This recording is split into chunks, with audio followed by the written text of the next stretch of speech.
It's Monday on Your View. Welcome to the show. I am Tokwe Mark Odige, and we have our special celebrant. Yesterday was Akashat Nima Zibiri's birthday, and we are celebrating with you today. Happy birthday, Nima. Thank you so much. I saw your gift and it really touched me because I was still counting down to how much we were able to raise, and that really went in. Don't worry, it's all through. So grateful. Very, very grateful. I'm still receiving, we're still receiving donations. So maybe by this evening, I'll call or reach out to whoever is on my DM for the lunch tomorrow. So tomorrow, we're meeting at a special place. This special place. Hey, I can guess. Lunch. You guess, you might guess wrong, but don't worry. This one is a special, unusual lunch.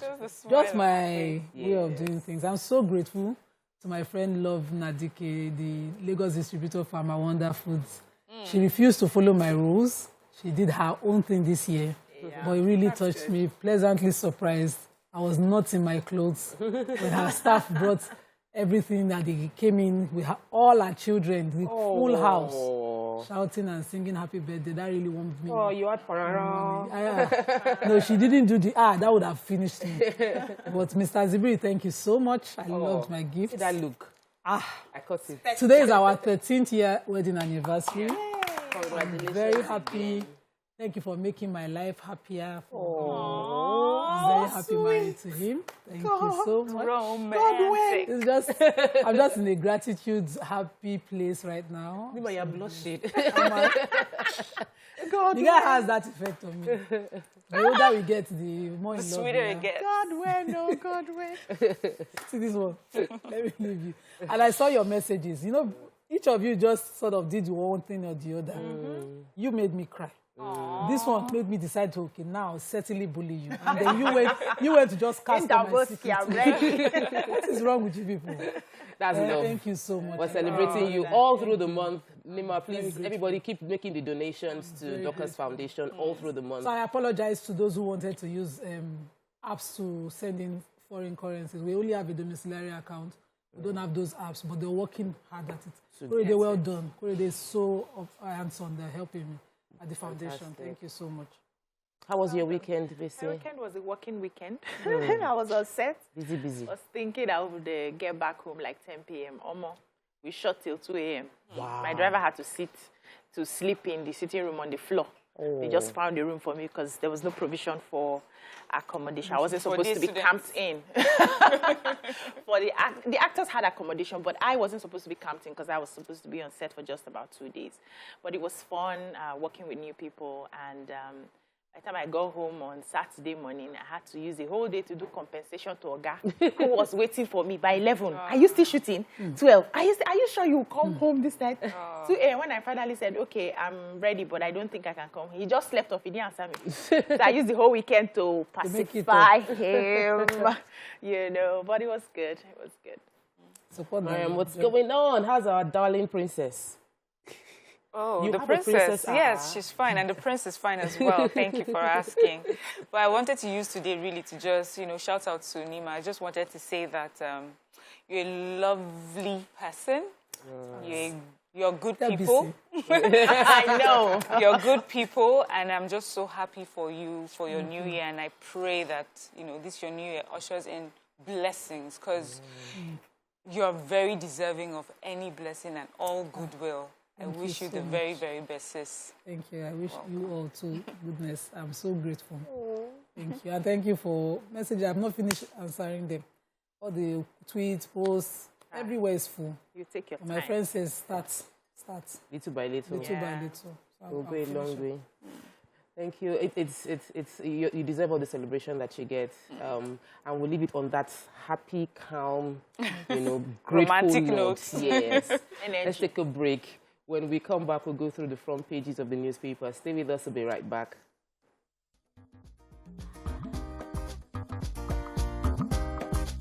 Stay tuned. Your View will be right back. Thanks for staying with us. We'll be starting front page review with The Nation major headline. IG raises alarm over plot to attack public facilities. DCU abducted in Abia. Gunmen invade school. Kill teacher in Nasarawa. In other news, we have kingpin, Wadume.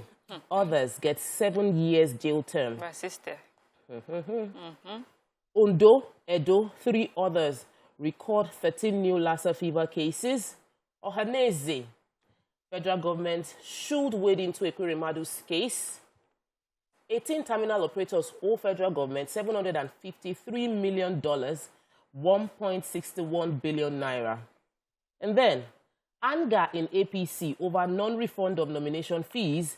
Southeast, South-South youths begin mobilization for Tinubu, and custom intercepts 234 tons of fertilizer at Nigeria-Cameroon border.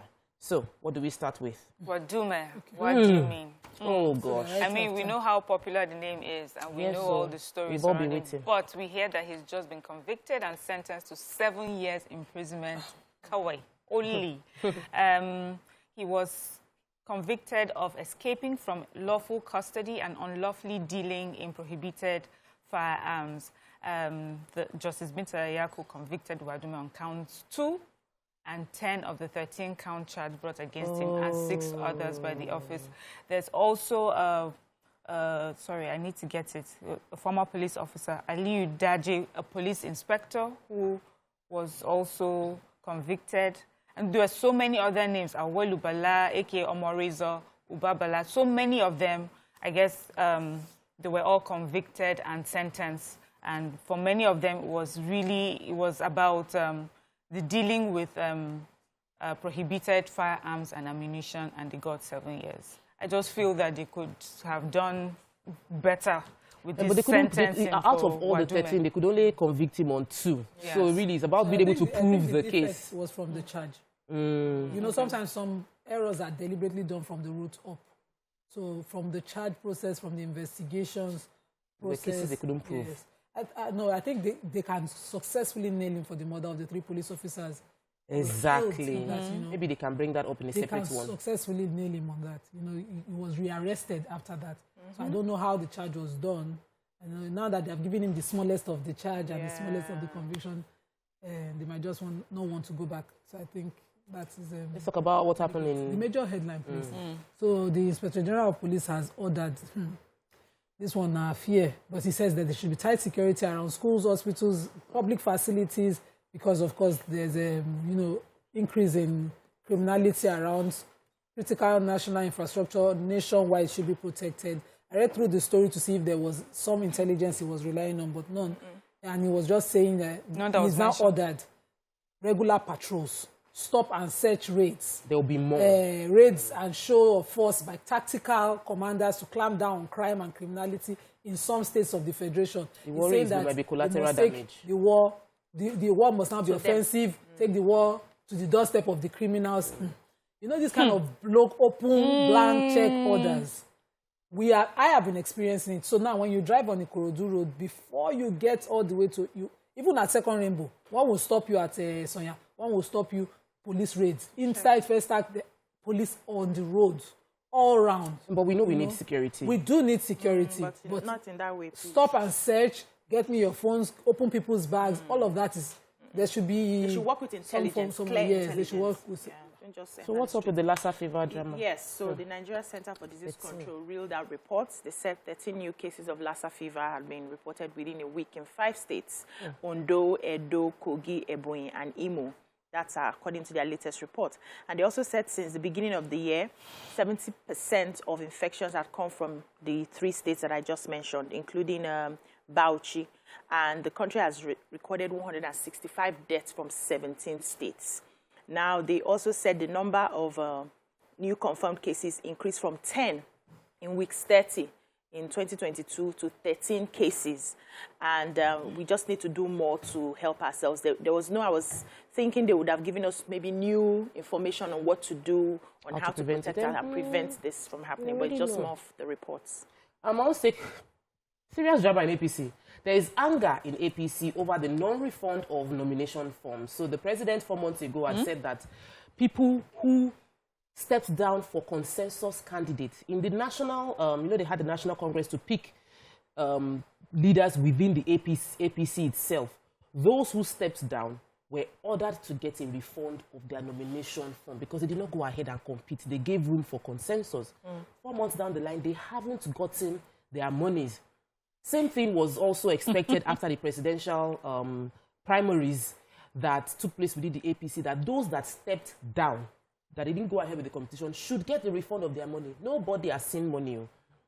Making it worse, they made the election cost between 20, the forms cost between 20 to 2.5 million per form. That's for individual. They said the total money that was raised within the party for the internal party election was over 700 million naira from about 170 people.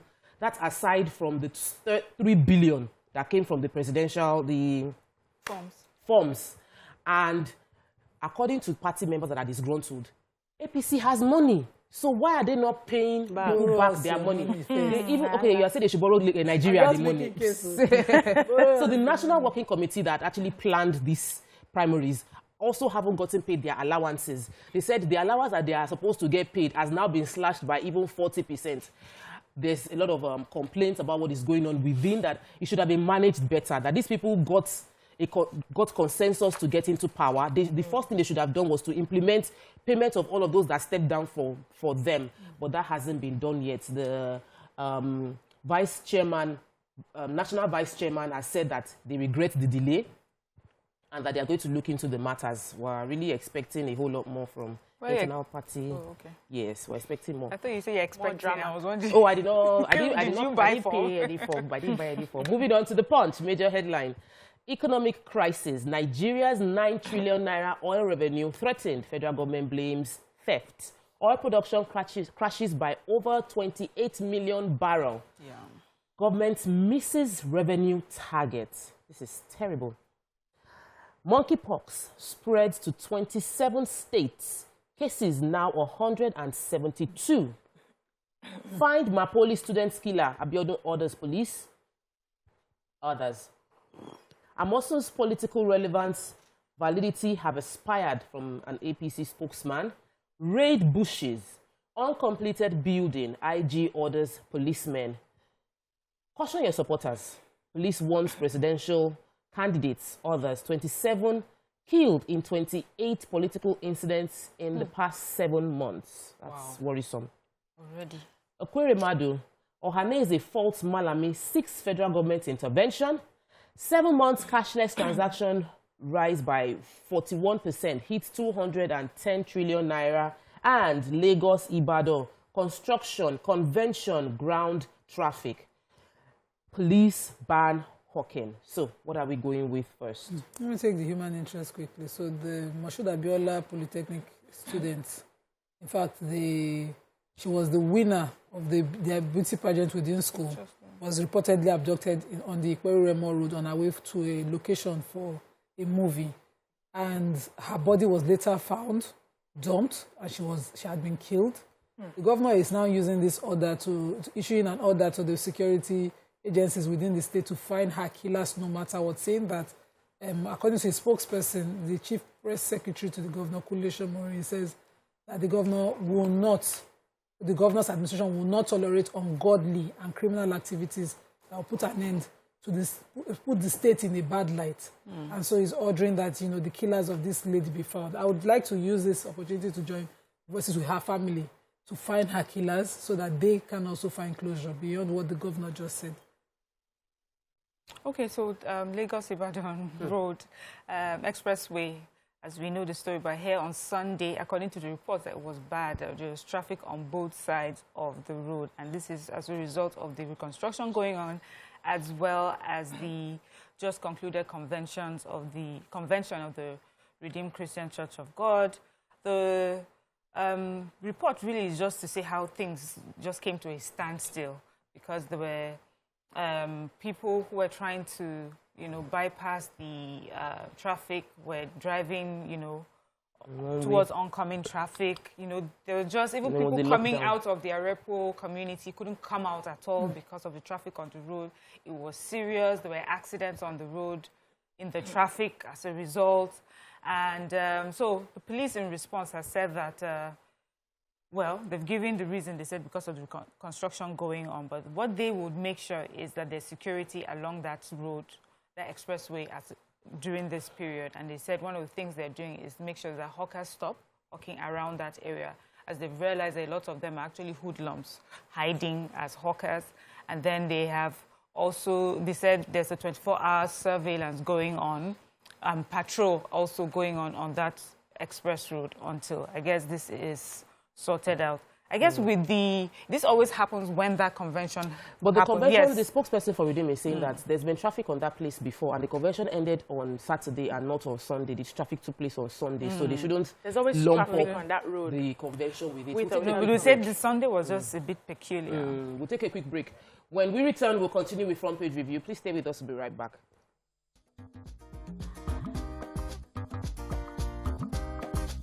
Stay tuned. Your View will be right back.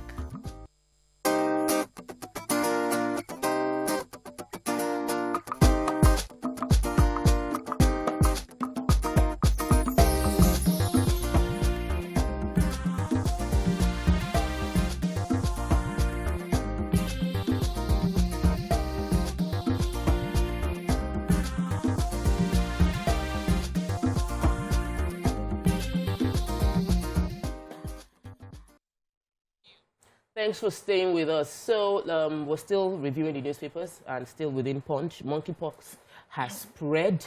We now have a case of 27 states and 172 cases within the country. Between January to August of 2022, the NCDC is releasing the report saying that there was 1 case in Delta, 1 in Lagos, 1 in Ondo, 1 in Akwa Ibom, 3 in Imo, 2 in FCT, 2 in Ondo, 2 in Rivers, Abia, Anambra, Ebonyi, Edo. Point is, we need to be aware that there's monkeypox. Read about it. The more you know, the more you can prevent yourself from falling among the statistics. Let's move on to Daily Sun. Major headline, Atiku, Wike camps in Make Ma meeting. Demand for Ayu's resignation tops the agenda. And in other news, you cannot mix the picture of the Chief of Defense Staff, General Lucky Irabo, left his wife, Vicky, former Chief of Defense Staff, General Abayomi Olonishakin, and his wife, Omobolanle, and presidential candidate for Labour Party, Mr. Peter Obi, during the Holy Ghost Convention service of the Redeemed Christian Church of God, RCCG, over the weekend. And we have how APC Northwest governors caucus demanded post of Vice President, SGF, NSA, key ministers from Tinubu, boast of region's importance to electoral victory and game-changing status. NAPTAN asks union to consider plight of parents as ASU strike enters 6th month. Federal government goes tough on crude oil thefts, plans to rescue the economy, reject security architecture, unveils command center, whistleblower policies. 2023 will resist rigging, vote buying from INEC. The Nigerian Air Force bombards terrorist enclaves, kill scores in Niger. Bandits abduct Abia Catholic priest, demand 50 million naira as ransom. Nigeria lost over $1.9 million in 5 days due to gas supply disruption, says Obaseki. And the 3.8 billion naira suit. Ex-militant leaders caution Justice Ministry officials against sabotage. Okay, so I have the laptop. I have INEC. Okay, so let's start with INEC. So INEC, the Resident Electoral Commission reappointed Obo Efanga at the 2022 annual general meeting and fundraising dinner. We're just talking about INEC and its stance on, the elections coming up. It says that INEC is going to do everything to resist rigging and vote buying in the 2023 elections. And he says that one of the things that INEC is doing is to make sure that the polling booths themselves will be distance away from the crowd of people, to minimize that. But he says that the other level of vote buying really depends on the electorate. He says when people pay for your votes, they have diminished your votes. They're saying that they can take your votes and do anything. You're giving them the power to take your votes and do anything with it and your future. He says that voting, the votes count, And even the politicians realize that it's important in council. That is why they are buying those votes. So you should understand how important your votes are. And it says there are different levels. It says that is what they call retail vote buying. It says there's wholesale vote buying, where the politicians would have gone long ahead of the elections to elites or leaders of the community, and then they endorse that person after some monies have been paid. That is one way. Then there's the middle vote buying. Serious vote buying. Yes. It said that one happens during the primaries with the delegates. And then this is the retail where singly they meet you. And so you as an individual, you're the one that determines if your vote will count and what it will count for. Okay, vote by 101. What has it? This is a cost. Crash course. Director, Deputy National President of the National Parent Teachers Association of Nigeria has, his name is Adeolu Ogubanjo, has expressed his feelings about the ASU strike. He says it's extremely saddening and disheartening the way ASU has continued to prolong this strike. The ASU should please understand that the students and parents are the ones suffering for it. He said in a deal, an agreement signed since 2009, ASU continues to go on strike, insisting that their demands have not been met. He gave an account of how many times the government has tried to meet their demands, saying that ASU too should try to compromise on these demands, that even for the IPPIS thing, that the ASU should accept that platform for payment for now, till things settle down. He says, on the other hand, to talk to government, he says that all government officials, and that he advised parents who are members of that association as well to not vote a councillor, chairman, House of Assembly member within their constituencies, anyone who's trying to represent them whose child is schooling abroad. He says that the option of a school abroad should be taken out for all government officials so that they will feel what we are feeling here. Honestly, I think that's a clamor that everybody should make right now. Yes. And then he's also asking us to please back down some of their demands. As I said, that they are not counting, they didn't go on strike to be counting days, that they went to accomplish something, and that is what they are looking at. Oh, wow. So Hannes Ndiwo asking the federal government to pull all its diplomatic strings and ensure the release of the former deputy president who is facing trial for alleged organ harvest in the United Kingdom. Now, this came as a result of the statement that was credited to the Attorney General of the Federation and Minister of Justice, Abubakar Malami, that the federal government will not intervene with any local or international legal battle involving him. So the National Publicity Secretary of Ohanese, Dr. Alex Ogbonnaya, disagreed with Malami, saying that countries all over the world always find a way to support intervene and support their citizens. Then they cited an instance in late 2018 and 2019. He said Nigeria brought her full diplomatic power and weight to bear in securing the release of Ms. Zainab Aliyu Kila, a Nigerian lady, after 124 days in Saudi Arabia prison over alleged drug trafficking. And they were able to get in and use their diplomatic powers to save her. That this is what is expected for Ekwere Madu's case, saying that they don't even understand why the British government gave them visa when it was clearly stated that they were going for donor. So after giving visa, it seems like there's a conspiracy between the British government, and the federal government needs to do something about it, because it still shows that it's your person in power that is being held in another state. So you have to try as much as possible, if it's possible, to bring the case back to Nigeria and try it. But it's only a case there. Moving on to... He reeks of corruption and sentiments. Too high. The two cases compared are entirely different. And the UK could have gotten intelligence on a syndicate that they're investigating and to grant a visa.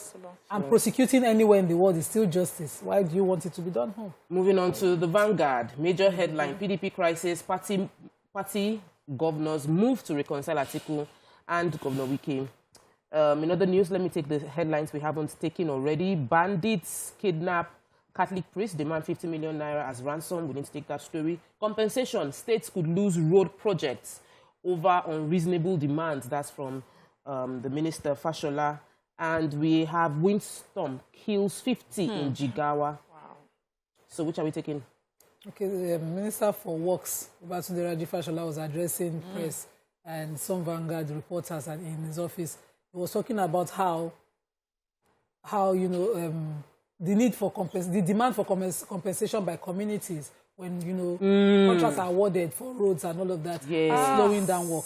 He says that they've done the most work, they've gotten the funds, they've secured the, given out the contract, but then the state governors in whose domain these lands that are recovered for the roads are the ones who are owing compensation. And so the continuous demand for it and the failure of government, of the governors to pay that compensation is what is slowing down work. That's basically the story. Still got time, so yes. We really don't have time, but really, that's what we can take on from page review for today. It's so sad that they keep kidnapping Catholic priests or kidnapping anybody. Nobody should be kidnapped. We need to do a whole lot more. But we'll go on a quick break now. When we return, we'll continue with the show. Stay with us. We'll be right back.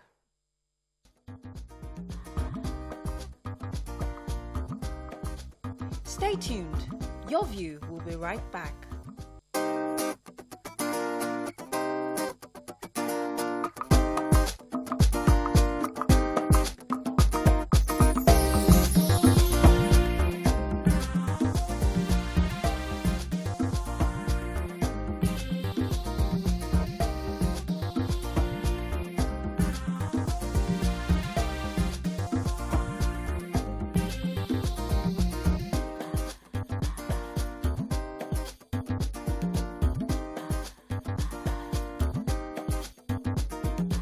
Thanks for staying with us. A Nigerian politician, Senator Orji Uzor Kalu, has taken to his social media page to say Nigerian youth should stop abusing elders online after a heated encounter with a football fan. What are your thoughts on this? Join the conversation by calling us on 081-270-53687, or you can call us on 091-390-76948. So let me give you the background to this story. Senator Orji Uzor Kalu, tweeted after the football match, and he mentioned that for the first time in 84 years, Manchester United today suffered a heavy defeat to Brentford, and I hope they will get back on track. He was just talking about the fact that these things happen, huge win, great performance from the Bees, and the next thing, Senator. Is this how your party will lose presidential election in 2023 from Ogbonna? Another person said, Mr. Kalu, please don't mock Manchester United because the same fate awaits you in 2023. Somebody else said, what has Manchester United defeat got to do with the situation of Nigeria? Your own defeat is awaiting you in 2023. The conversation started as a football discussion, but the situation changed. What concerned Nigerians with just prepare for your party's worst defeat. I was trying to understand, and I understand a lot of Nigerians are angry. I understand a lot of Nigerians feel like there is no, our political class has failed us. So from the language, it tends to come across like a bit rude.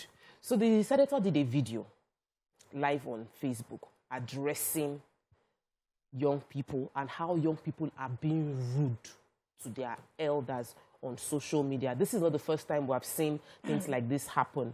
Nima, I want to start with you. You are a proponent of Africanism, African culture and tradition. I was looking for the insult in the tweet. I've not seen the insult yet. I saw more of political. Okay, let her give us. So, let me throw it to you now. What do you think? How can we...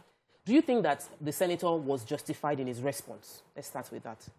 Okay, because he's an elder, of course, he's justified in his response. He's the one who's been on the receiving end of such hate. He's dealing with his work. And I would not want to hold brief because I think that a lot of young people, in their language and attitude, are rude. Because I have also received some of that. I'm even a young person myself, so really not bad, but can be very bad when you're at the age of Orji Uzor Kalu and the kind of level of hate that comes. But this is what I would like to say. There's really been no clear platform for respectful opinion. So somebody might not agree with the policies that he did as a governor and his, the number of years as a senator, how he's represented his constituency. But if you were to communicate that with him respectfully, is there a platform for that? There's no such platform. And could he engage a young person whose opinion did not follow his own. Our old people in Africa rarely do appreciate a young person's opinion. Yeah. If you're dissenting from what they think, what they hold as opinion, They won't like you. I can say on this table that I've met a lot of old politicians, past or present politicians, and I can say it's only BRF that I can engage in that manner, and he will not object. He's the only one I've seen in a long time that I can actually disagree with, and I do it a lot of times. I expect a backlash, and I don't get it. They listen. So, and he even has a platform where you can reach him. Does Uzor Kalu have that platform so that the moment he decided to go social and just tweet about football will not be where everybody will come? That does not excuse the abuse that happened. But we must learn when we hold public offices and want to remain in public office to allow opinions to come in, age-wise or not. And it shouldn't be psycho-fancy. They enjoy it when you're praising them. When somebody thinks, Honorable Sir, the roads in your constituency is still under construction for 20 years. Do you mind explaining why? You say, who is your father? Who born you? We should allow these things happen. On the Badagry Expressway, I'm saying it here, not because I know how many times. Remember, I was stuck in traffic on the Oshodi Apapa or Oshoki renovations that was happening once. And I had said to my children, I'll pick you up in school. I got into that traffic and I was there till 4. My children had closed long at 2:30. I picked up my phone. I called the Minister for Works, as if saying, "I'm my papa." I ranted. I was frustrated, and he listened. And he said, "Nima, this pain, you have to suffer it. Is there no alternative you should use?" I said, "Well, I didn't check the map. I usually would check the map." He said, "Then maybe subsequently you check the map. But that road, if they do it, won't you enjoy it better?" I enjoy it. I'm enjoying it now. Have I called him recently to say, I'm enjoying the road? No. I've not called back to say that. So we must allow platforms where children, you call them children. Yes, we are children, but we respectfully engage. But that there's so much toxicity on social media out there. That's a fact. I agree with you 100%. And I like the parts where you started with adults not giving that room for conversation with young people. Once you have a dissenting view, you are automatically considered as rude and you will not be given an opportunity to speak. There was a time in the makeup room, one of the newscasters was telling me that there's this person in House of Assembly, an elderly politician, that told me that he hates you. He hated you with all his being. That day, he was watching the show, and immediately he saw me. He was vexing. I don't like that girl. And I said, "Did he tell you what I did to him?" Because I've never met him. That was the first time I was even hearing his name. I said, "No, that there was a day we discussed something on parents choosing spouses for their children. And my view was of the fact that a child or an adult, full-blown human being should be able to make their own decisions, irrespective of what their parents say." And he did not like it, because apparently, according to the backstory, he had chosen, and he was insisting on choosing for his sons. So he hated me without meeting him, just because I had a different views. I think the lesson should go both ways. I understand that young people, and also it has to do with the way we are raising them. They no longer understand the ethics of communication. A young person who wants to pass a message across just opens their mouth and just says it anyhow, thinking, "Is my opinion. After all, I'm being authentic." That's not being authentic. We need to learn some simple manners. And there are people I have blocked on social media for coming on my private post to talk nonsense. I post something and you want to insult me for something I said on the show, and you come and attack my daughter on her birthday. There was a guy that I went to his DM and I cursed him. I was really upset. He had came on my page on my daughter's birthday and just said something. That was the time this girl got that Dubai that Dubai excursion that they went for. Yes, and he came there and he was saying this girl is going to be like that. And I followed him. I'm telling you, I followed him to his DM, and I finished with him with scriptures, because I was celebrating my daughter on my page. I'm telling you, some people need to learn. So I think apparently when he now read it, he now came back and he apologized. I didn't listen. I didn't say anything because I just realized what had happened. He was used to speaking anyhow without listening to himself. And that's how a lot of young people talk. They talk, they act without listening, without putting themselves in that position. If I receive this, how will it come to me? So we have a lot on our hands, especially with young people around us, to train them on how to appropriately communicate is very important. Then for the elderly people, we are raising children that look at us and say, Mommy, why? No, I don't agree. And all that. Do we kick them out? No, we start and we explain logically. We are able to have a conversation with them because we are understanding that everybody can have their perspectives. So on this particular case that you posted something and somebody now went to, that's all shades of rude and we should talk about it. So, Mariam, you know, there's some things that it surprises me when I read it. Like, is it indeed not the same country that we grew up? Why would you use this kind of language to talk to somebody that you know is far older than your parents? Like, how did we lose it? That because we have that anonymous, any name on Twitter now, we just can just say anything and insult people. How does that? What's your reaction to that? I know you don't like positive. You like positive environments, but like you live in this space where you read things that shock you. So this is what I have to say. In real life, when adults are talking, they find a group that they talk. It has always been our culture. In fact, when young people come into that place, they listen more because they are learning how to listen and how to engage. And when a young person starts entering that circle, when they start talking, they have elders that caution them. Oh, don't say it that way. You can say it this way, but don't say it that way. But social media is free for all. Everyone is there, and everybody's allowed to speak anyhow. And so for me, I always say that when you have something important to say, if you carry yourself with some sort of respect, don't arrange yourself, don't lay yourself down on social media. You will get whatever it is, because that's where they are. But you have I like all the WhatsApp groups, the communities. People, they are able to talk to themselves in a certain way. There are guidelines, you know, that's followed in a way that you communicate with each other. Having said that, talking to just young people,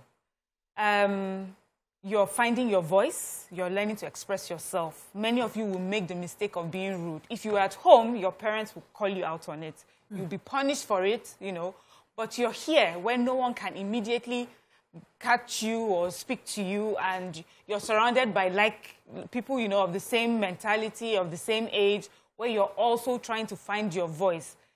I love the fact that young people can be bold and can speak their minds and can ask questions. I just do not like the way that they're doing it. I do not like the kind of words that they use to express, you know, their criticism or disagreement. When you engage them a little bit more than, you know, first sentence or second sentence, or meet them, you know, privately, they'll try to explain to you what they were trying to say in the first place. I'm like, if you had these words in the first place, why didn't you use these words? I get a message, I have lost all manner of respect for you. How dare you make this particular, say this particular view? And I'll check it, I'll say a tiny boy. Or a tiny girl, you know, they're just learning like, to, yes, and then when you check, you understand. I'm like, if I was sitting down with you, you would not say to me, you would not say that to me, you would say to me, I disagree with what you said, because this and this, but because, hello, I have a phone, I have data, I can say anything. So it's important to learn that it's okay, because I'm raising my children that way. It's okay to disagree, it's okay to have to criticize, but you have to have a proper way of, you know, of expressing that. It says a lot about you, the sort of words that you use, the way you present yourself. You think you're just saying something for today. 5 years down the line, 10 years down the line, these words will haunt you. So we need to be careful how we address anybody. Politicians, yes, they have what it is that they do. They have committed so many things, so many atrocities. Whether we like it or not, this is Nigeria, and a lot of us are angry. But there's also a proper way to do it, so that when in 5 years or 10 years, your message is taken out of the context of that time, you'll be able to stand with your head high and defend what it is that you say. Nobody nobody goes far by being rude. Nobody gets blessings or gets praise by being rude just for rudeness sake. There are better ways to express yourselves. There are proper and respectful ways to express yourself, and you still be respected for being bold enough and confident enough to criticize government and to call government to order. Honestly, we'll take a quick break. When we come back, we'll talk more about how to effectively communicate and the part of our leaders listening to us more. Stay with us. We'll be right back.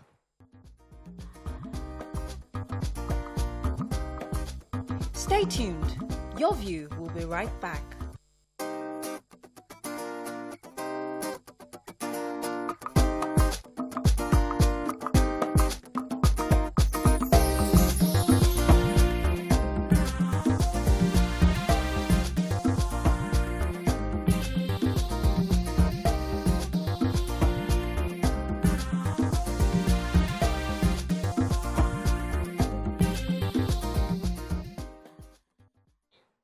Thanks for staying with us. So we're still discussing Senator Orji Kalu's comments that he made on social media regarding football, that Nigerian youths responded with insults and calling that his party is going to suffer huge defeat in 2023.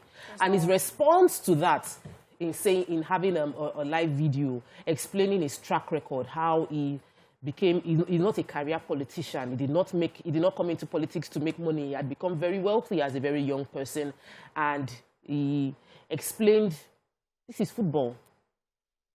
Let's talk about football. I came here to discuss football. People started talking about politics. That's why we don't come here to talk to you. He said we don't engage because when you say something... Sorry, is it about politics that was a problem or just being rude? There's a difference. Okay, so it's not to separate it. Nigerians, we know Nigerians are angry. How do we begin to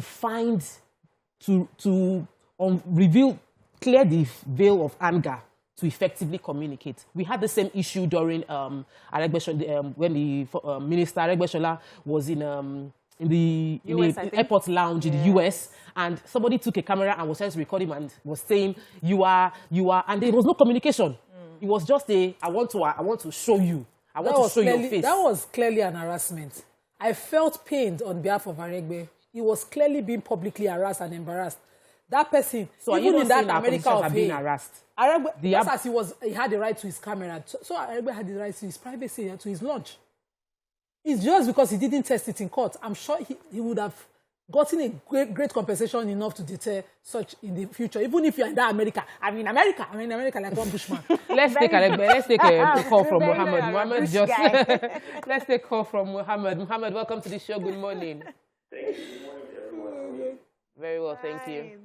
Okay, so I was born in Nigeria, or I was born of Nigeria that instilled values and a lot of discipline and patience that allowed me not to disrespect my elders, even when they are doing or conducting themselves in manners that sometimes do not deserve that respect. But I still have a way to speak to them or to channel my my anger. I will speak to them in a manner that they will understand. Yeah. But unfortunately, the youth we have today do not have that same luxury that I had when I was growing up.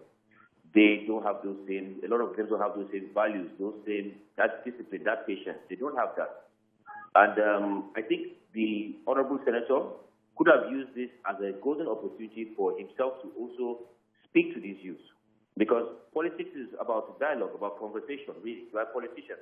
You should be able to tell them, look, I mean, I understand you're unhappy, I understand you're angry. What is it? Let us have a conversation. Let us talk. And maybe you can be able to even convince these youth that are angry with you to even support you in some of the things that you're doing. Because, these people need direction. They need leadership. And unfortunately, a lot of our leaders have failed. That is part of the problem we have today. So our youth today look at our leaders as the enemy, and so they are disrespectful.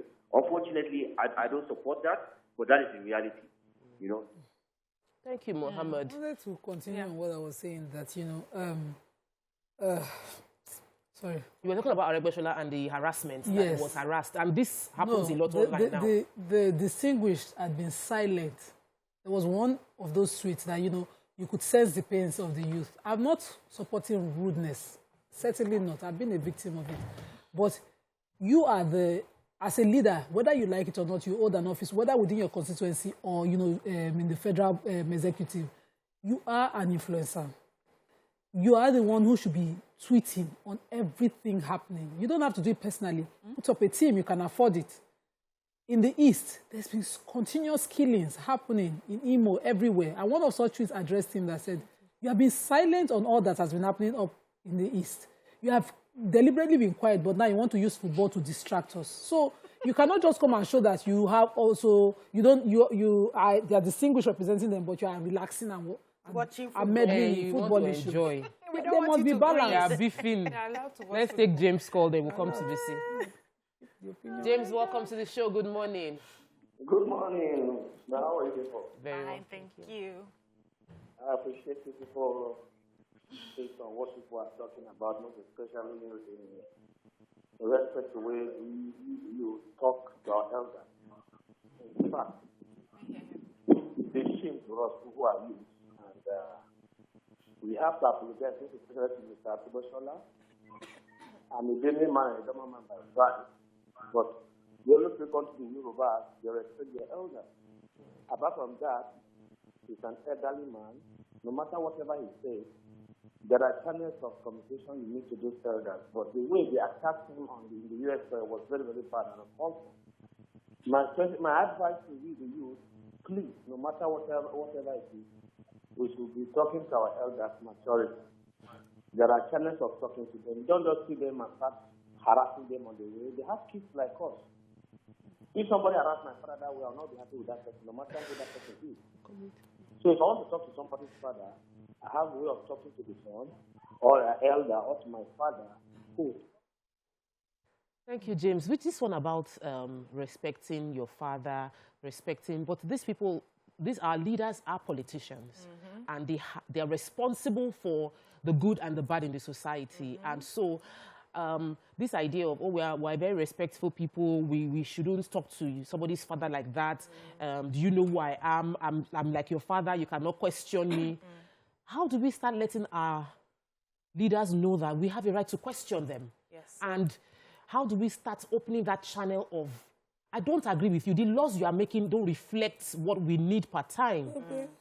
Okay, so Talk Media platforms for that. This one is a case of, I posted on my page and then you come in with all of the insults. There are two different issues and we need to separate it. What we can now start pushing is that our leaders give us a platform, like Nima said, where we can engage with them in terms of politics and leadership.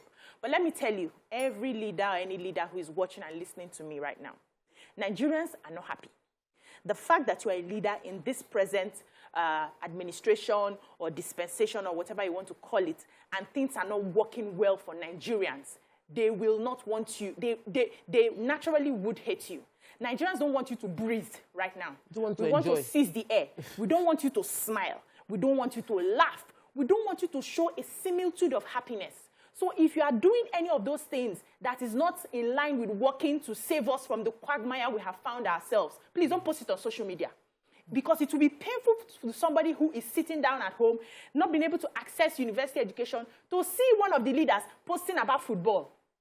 It seems, do you understand where Nigerians are coming from? Cannot buy fuel. Fantastic. So there is so much pain that we would advise you, whatever you are enjoying in your house, whether you are watching BBNO, enjoy it quietly. Do not come and show us, because Nigerians are not ready to have that conversation. That's one. Secondly, with that said, we need to understand that it's very important that we know where the problem is. So we say Nigerians are angry, Nigerians are angry. Anger is a negative emotion, which does not solve any problem. We have been angry for a while. But because we are letting our emotions rule us, we are not able to think logically to get ourselves out of this question. So you post something, I get angry, I react, you get angry, you do a video. We have not solved anything. Nobody has been pacified. So why don't we take that anger aside and face the issues at hand? If we're going to be dealing with the issues of getting our youth to understand how to communicate effectively, that's one side. If we're going to be dealing with the issues of getting the leadership to focus on the job they're supposed to be doing for us, that's on another side. those are issues that we need to have proper conversations and start looking at ways to help ourselves.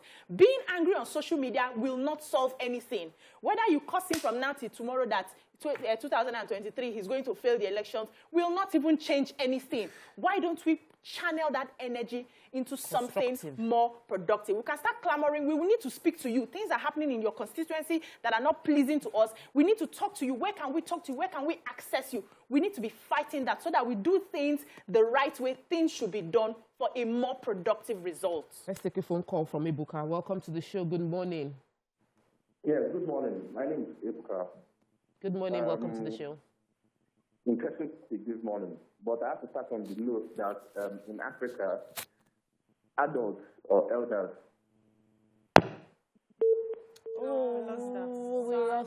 We lost. Mariam, you have been taking plenty notes. I cannot wait for you to share. I haven't been taking any notes. Anyways, I just don't want to lose my thoughts. I was just going to say that I understand we're all angry with our leaders, but I want to make sure that our leaders of tomorrow are not anyhow leaders of tomorrow. They don't become anyhow leaders. First of all, right, there's this attitude that these are current leaders of tomorrow being rude and everything. I have seen the leaders of today doing the same. There have been videos of some of our former senators who come online, or governors, and they come online and they sing all sorts of mocking songs to each other, you know, instead of following the proper channel to address issues. We do it, and if we can do that as leaders today, what do we expect our leaders of tomorrow to do? But for me, I want it to be different. I would like to see a difference. I would like for our leaders today. And the truth is, if you don't start today acting well, when you get there, you'll be one of those leaders that will see, instead of addressing issues and instead of following the proper channel to address your contemporaries, you're going to come on social media, you'll be singing songs and dancing to music, shading each other instead of addressing issues. And I do not want that for our young people who are going to be leaders tomorrow. Another thing is, when you hail someone for being rude today, to whoever it is that they are being rude to, yes, you will get all the accolades and the hailing, and oh, yes, and the person told him, you will enjoy that. But the truth is, you will become that person that you're calling out. And that is not what you want. You don't want to now become that sort of person that when you go there, you will be unable to also accept corrections. Because now it's okay to be rude, it's okay to say anything. When you get there too, you always feel that it's okay to say anything and anyhow to people who would talk to you or speak to you or criticize you. So it's best to learn today where you are how to address elders, how to address teachers, how to address your parents. When your parents do wrong, there's a way that you address them. I understand. It's different from the way you address politicians. I'm not saying that, you know, with your parents, you don't call them out, oh, you didn't do this, you didn't pay fees, you didn't do this. Do you understand? You don't call them out that way. You will sit down with them and explain to them. If you think that your parents are going wrong, there's a way we address them. And that's what, but there's also a proper way to address politicians. And that's why I agree with Nima's point about the right platform where young people can come and channel this anger in a way that it will be productive for all of us. Nobody wants to be on social media just using their voice and calling out people. We want, it's because, I'm believing it's because our youth really want a change. And it's because they are tired of seeing the injustice, where it seems like we have a political class or a political group that seem to be enjoying everything positive about the country, and everyone else is suffering, you know, to make life better for the politicians. So we're angry. I can understand that anger. But I want it to make us better citizens. I don't want this problem we're in to also further degenerate and take away our own self-dignity and take away our own our humanity, and then reduce us to nothing. And then when we become leaders, we'll become just like the people that we're criticizing today. So, you know, we've all made extremely valid points. We've spoken about the importance of effective communication. Nima raised the point of our politicians creating a positive platform for engagement. In that platform, be ready for any feedback you get. Even if it is uncomfortable, take it. Don't become someone that will feel like, am I your mate? This is how they are feeling part-time. It is pinching.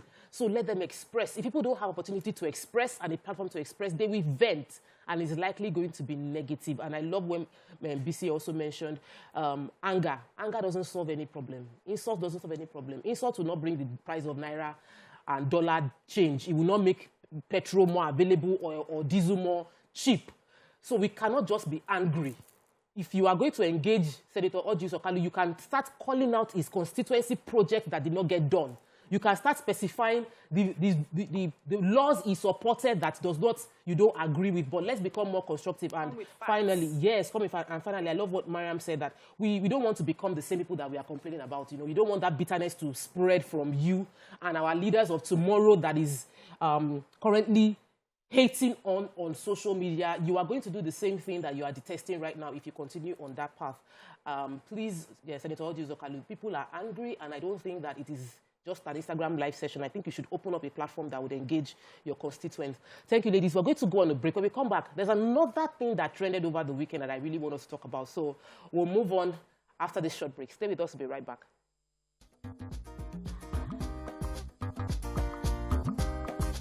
Stay tuned. Your View will be right back.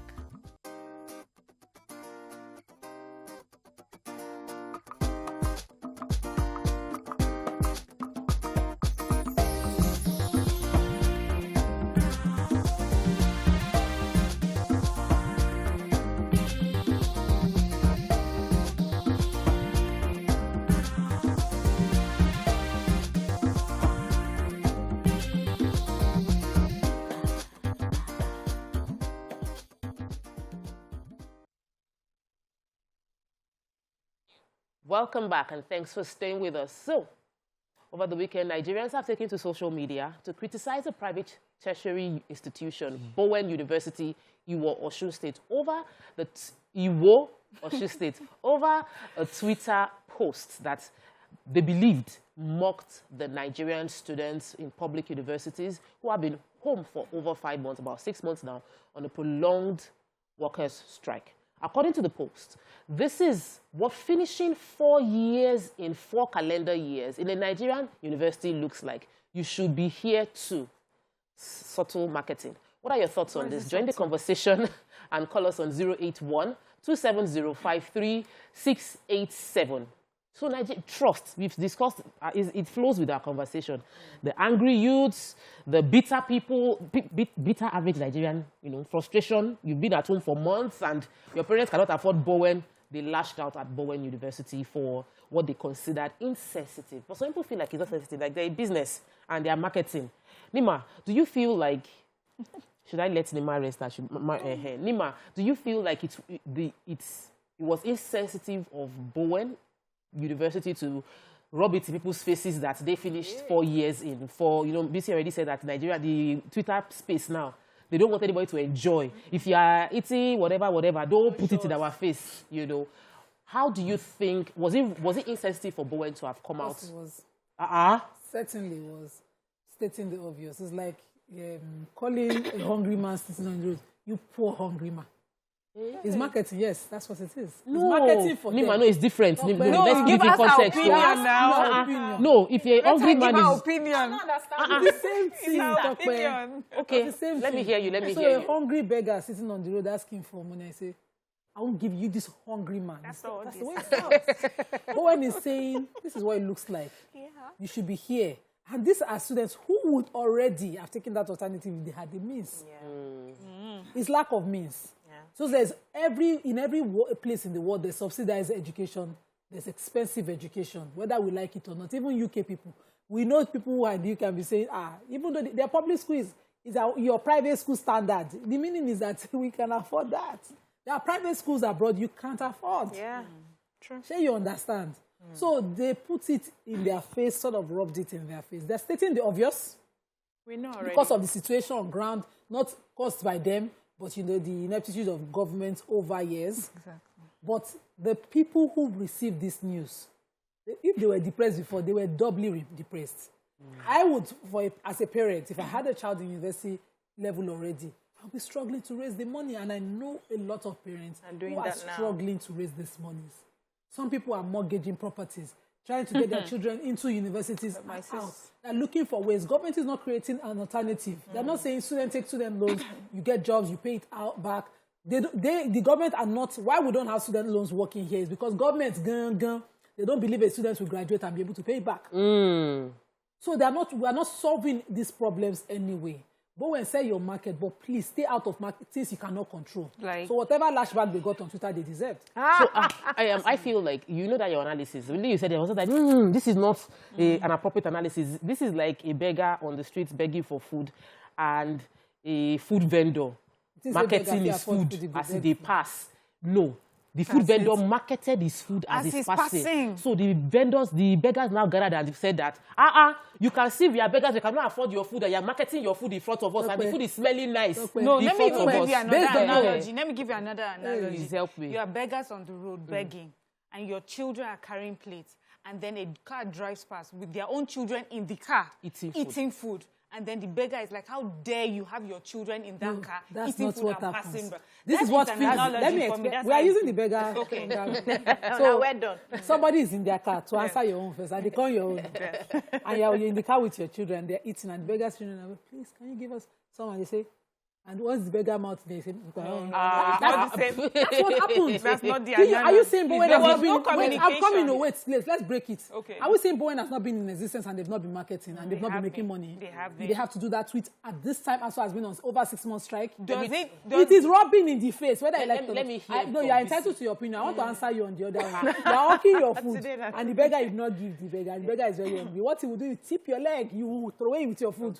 That's bad belly. Hey, but it's the bad belly too. That you carry your food. So Nima, you said Nima something. was wrong with that analogy. Yes, you were wrong. Because they did not say that the people of the ASU children went to Bowen, and then Bowen said, no, we have closed our gate against you, you cannot come. They're even saying, that they cannot afford.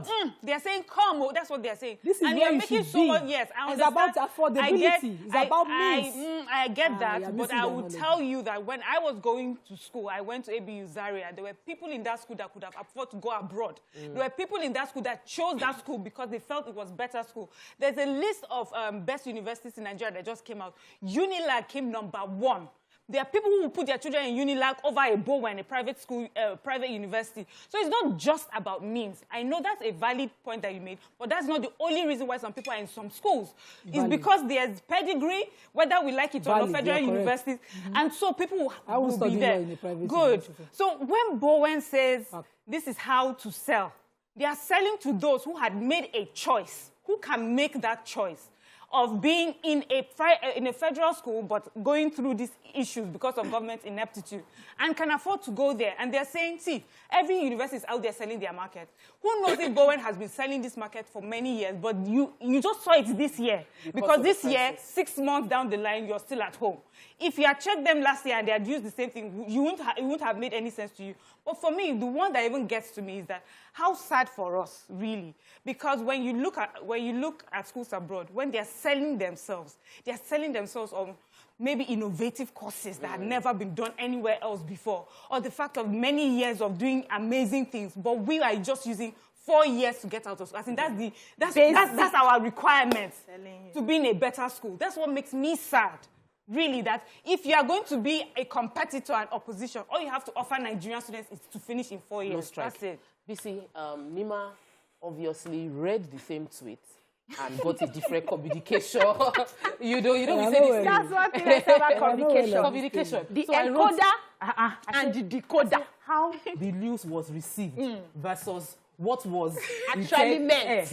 So, and this is the way it is every time. So, how do we? Yes. What's this? So, it's very important that when you are encoding a message, you will take cognizance of all the possible decoders of that message. Wow. Yes. And even in marketing, I'm doing a course on marketing now. You need to take cognizance of the sensibilities of the times that you are passing that message. However the intention is. You see this thing that is called intention? We cannot see it. We don't know it.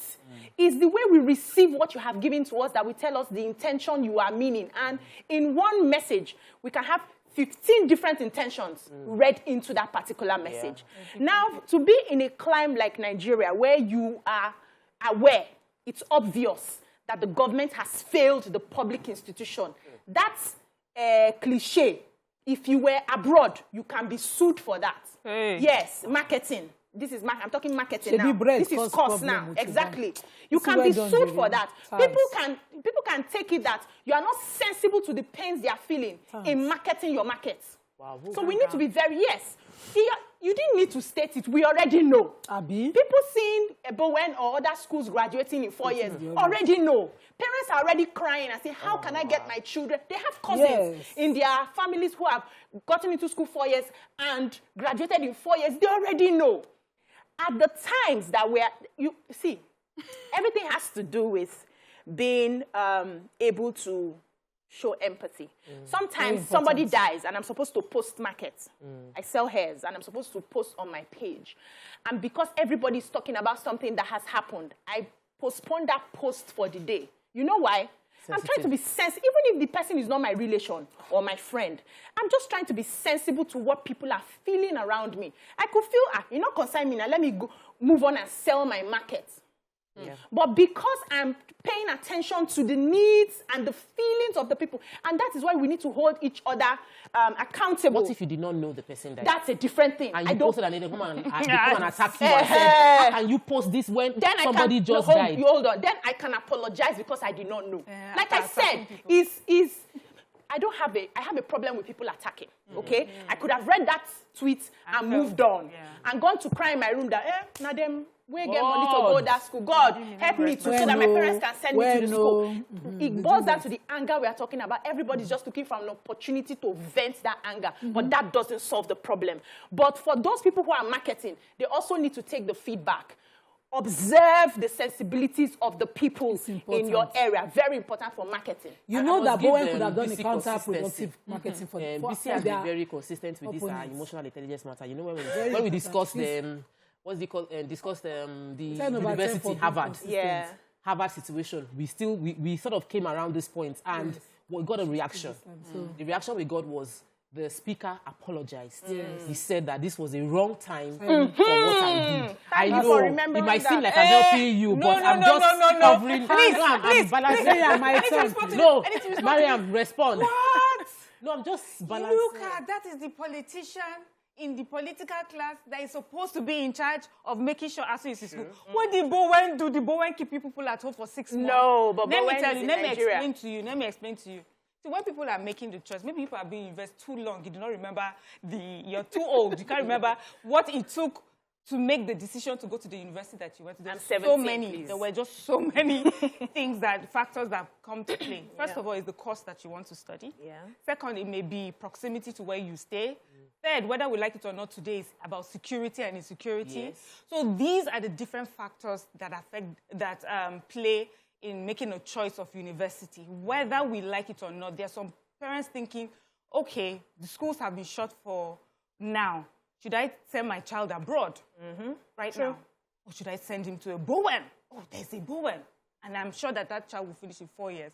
Bowen can be talking to different people. And we're not saying the same thing, No, we're not saying the same thing. We're not saying the same thing. Because I'm not saying Bowen is not being insensitive. Bowen is taking cognizance of the challenges right now and is providing parents another way out.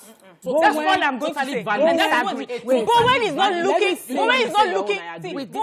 looking at the children and saying, oh my God, it's not to dance on their heads. If he was doing that, it would not allow any child that has been in a regular university to apply for their university. That's not what they're saying. Hold on.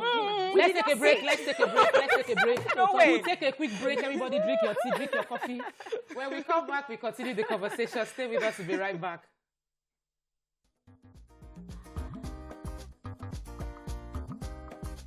Stay tuned. Your View will be right back.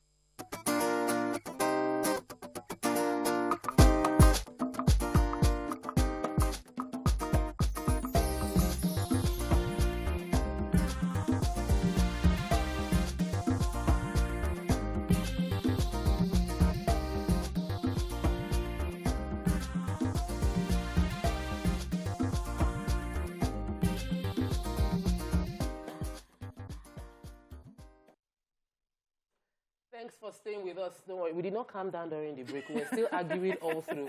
But I'm going to give them assignments to read tweets for now. We're talking about tweets? The emotional state of many of Nigerian children, students who have been at home for almost 6 months, who feel disgruntled, like this leadership isn't serving us. ASU and the federal government haven't been able to get to a point, and then they now read a tweet from Bowen. Now, whether Bowen meant to communicate was different from what was received.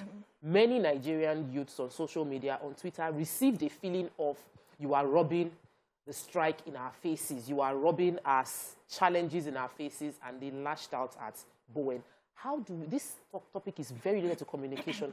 How do we effectively communicate? How can you be in a place, like I see people doing well, and I will not feel bad that I'm currently in a challenging situation. How do we raise our children, our students, our people, young people to increase their level of resilience, that they will go to the challenge and understand that let me ask this is a tough time for everybody. Bisi made a strong point on sensitivity. It's good to raise resilient children. And whether you give it or not, genetically we are resilient people as Nigerians. Yes, we are. But are we emotionally intelligent people? Genetically, no. Are we sensible people? Sensitive to other people's condition? No, we have to learn that. Yeah. Bowen should be teaching that as an institution. Bowen should not be rubbing in the face of the more... I'm telling you, they did something counterproductive. Wow. If I were someone who could afford a private university, Bowen would be my last choice for what they just tweeted. Wow. A fact. Okay, so Nima, you know, during the break I mentioned your hijab. Somebody can look at your hijab that is shining. And I will turn it down. And the person I will turn the other edge. Let me explain to you. Wow. I come from a faith where the Professor Aslam preached. Do not rub food in the face of a hungry man if you can afford it. He says, do not go to bed, no matter how rich you are. There will be a level of accountability if your neighbor goes to bed hungry. It shows you do not care. That's where I'm from. Yeah. I'm from the faith where you have a child. You don't rub, oh, my child, in the face of a person waiting on God. I'm from a place where it is taught to be sensitive. So I cannot understand what Bowen tweeted. I have cousins, younger cousins, who presently, we advise their parents, these are the best schools, the federal schools, they put their children in universities, and they took them out and put them in private universities. Bowen, one of them. But right now, I'm sitting here, so if I had the miss, I'll call my cousins in Abuja, take her out, put her in another school where she'll be taught not to be proud. Listen, whether we like it or not, want to balance it, they're selling their market, but they rubbed it in people's faces. And the larger number of people, the largest number of Nigerians are those who cannot afford a private university. I hear you. I was in a state university. I want to tell you a bit of history. I held positions. Educate me. And I had to raise fees. I am a child whose father, once he gets his pension, puts my fees in my account. So I didn't have any business raising fees for students. If I didn't go out on a particular day, a friend of mine would not have been called today. I raised his law school fees. But once in conversation, I was saying, I got attacked by a police officer asking for money from the bus I took at night. I was coming back from where I went to raise that fund at 10 o'clock. On my way at Daigodo Bridge, and somebody shot at the bus. And I said, I did, because I felt they didn't understand what I went through. And I lost it, and I said, I didn't have to be in that bus. My fees were fully paid. Somebody took it and said, Unik Beraga, and she went, and I apologized. I had to do that. Because I just hit something in her. She's from we call them indigent students. She's from a minimum background. She didn't have the privileges I had. There's nothing wrong with being sensitive to other people's plight. Forget what ASU is putting. So let me take Kingsley, and then we'll come to me. I'm waiting. Please come back. Kingsley, welcome to the show. Niger Delta. Do we have Kingsley on the phone? Welcome to the show. Good morning. Oh, I don't think we have Kingsley there. Yes. Right. So I wanted to say that I've mentioned it before, and one of the reasons I want to highlight it is when you do something, however the intention, and you get a feedback that tells you may have missed something. If your intention was pure, you would apologize. You would say, wow, that was not how I saw it. You forget that people see life from different perspectives. A woman who's sitting at home and the child hasn't been to school in how many months, we read that message differently. I will read it differently. I didn't see anything wrong in it. But because of the sensitivity of our times, I understood where the people getting upset is where they're coming from. Secondly, we need to deal with how we show anger and find ways to channel that anger to the appropriate authorities. So the scripture says, be angry, but do not sin. So it's okay to have that feeling. But what do you do with the feeling? Now, how do you channel that conversation? Are you going to attack a private business, a private university for doing their marketing? You can call them out, okay, this was just so insensitive of you guys, but they are not your problem. If your government has fixed your schools, you will not have a problem with private people who are doing their business. So let us find a way to channel that anger. So a lot of us have had to cut down on things that I like to show naturally. I like to go on social media, dance, go on vacation, show videos, show this. But I got a lot of attack the last time I did that because a lot of people were sensitive to the fact that things are not okay here, but you're traveling. Yes, things are not okay here, but you're going on vacation, which is I'm not your government. I'm not your politician. I'm a private individual doing my hustle. I show my hustle as well as I show my groove. But that is the sensibility of the people that are around. So what do I do? It's also to tone down. Honestly, I'm taking some measures to tone. I'll go on vacation, nobody will see anything. That's me trying to tone down. Not because I'm afraid, but I'm just feeling, can we wait a little till things just get a little better for everyone else? It's just me being sensitive. So if a business is called out, there's this advert they did, zip bread or something. There's one bank like that. Yes, they go and use the cross rising. or something to do that. And they were called out and they had to take it down. That's also trying to be sensible to the plight of the people. But however, the anger that we are showing, can we channel it to the right things? It's not about being angry. That one I agree with. The second one of toning down, I'm still trying to understand it. My darling, I have to. I'm trying to understand. So there's the point of if you do something wrong and you're called out on it or you're given a feedback, and you agree with the feedback, you should respond to it and apologize. The conversation we're having here is to determine if that feedback is right or wrong. So we'll give Bowen their own chance. But the reason we're having this conversation today is we're looking at the tweets that came under that post, and we're trying to determine if they were right or if they were wrong. And in my opinion, they were wrong. Now, everybody here is talking about poor people or people who are unable to afford private universities. And we forget, and when we make this about people who are unable to afford private universities, we're taking the blame away from the federal government and its inefficiencies with ASU. Because these children were in these schools. The reason they are on strike is not because they could not afford the schools that are on strike, it's because the federal government and ASU have had a difference in, how to proceed, and children are at home. If it was that we're talking about children who wanted to go to university, any sort of university, and were not giving any chance in Nigeria or any alternative, then I feel that your conversation or your opinion would hold water. As far as I'm concerned, it does not hold water in this case. Because they are not at home because they are unable to afford the federal universities. They are at home because as our federal government have refused to sort out the problem. We have people abroad who, because of how expensive tuition is, they don't go to universities immediately. Or when they go, they get loans. Or they go get some jobs and go into university. And they are living their lives. And they are not angry and they are not bitter. Every day, their parents are pushing them to walk through whatever challenges they are facing and, and make it. That they are going to private university also does not determine that they are better than anyone. I just mentioned that a list came out. University of Lagos is not a private university. It's the first. The second university was not a private university. The third private university, until the fourth, there's a private university. These are federal universities, and they are 1, 2, 3 best universities in Nigeria. Let me let you hold your thoughts, and I know point, but we have a call. Shego has called from London, and we've kept you holding for a while. Welcome to the show, Shego. Good morning.